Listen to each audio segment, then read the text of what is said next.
So in an earlier lesson, we discussed the art of plastering your tables all over Instagram. Let's talk about how your table tastes. In this section, we're going to get into detail on how to build a craft service table. So I think at this point, it's pretty clear that most of us eat with our eyes. This is going to be a short lesson on building a craft service table quickly, using a few tips that will leave you with a great looking setup every single time. I'd like to mention that this is a basic setup. Once your table has been clothed, it's time to start building. I always start from the left first so that I can get coffee brewing.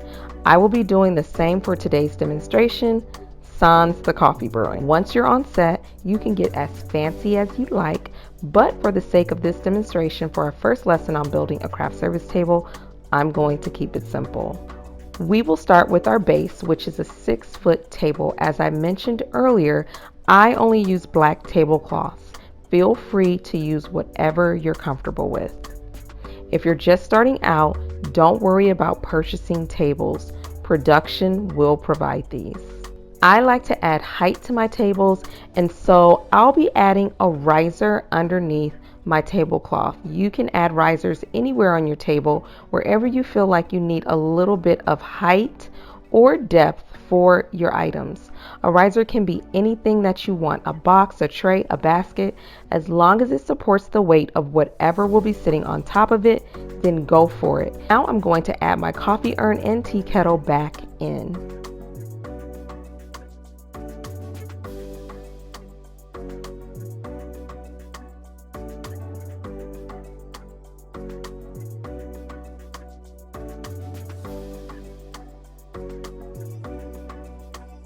Next, we're going to place paperware like coffee cups and napkins on the table. Now is a good time to add in utensils.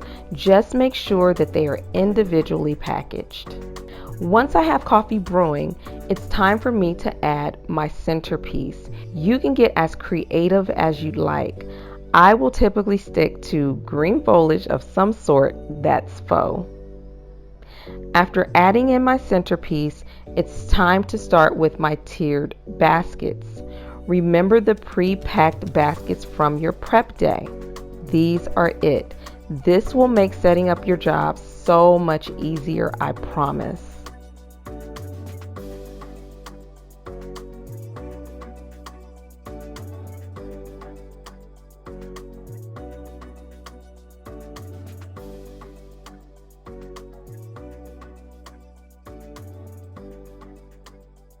Then we have our individual baskets.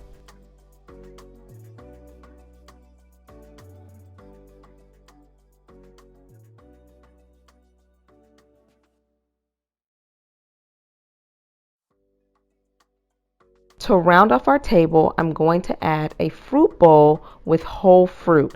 I kept it very simple with oranges and bananas.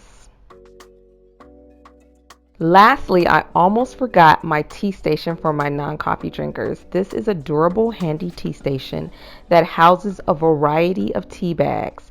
Definitely not mandatory for your kit, but it's a nice touch.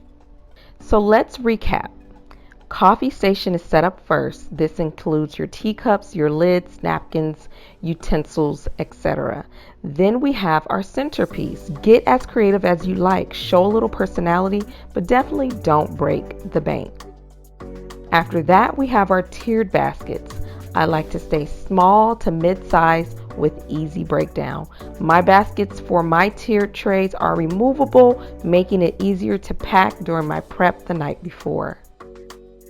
Individual snacks are packed into your baskets and arranged on your table. I like to keep everything centered while working my way out.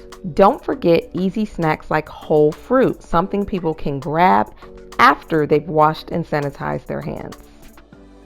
I always make sure that I have some type of paper boat or snack receptacle for crew to use. I mentioned your napkins, paperware, and utensils. Those can pretty much live in the same area on your table.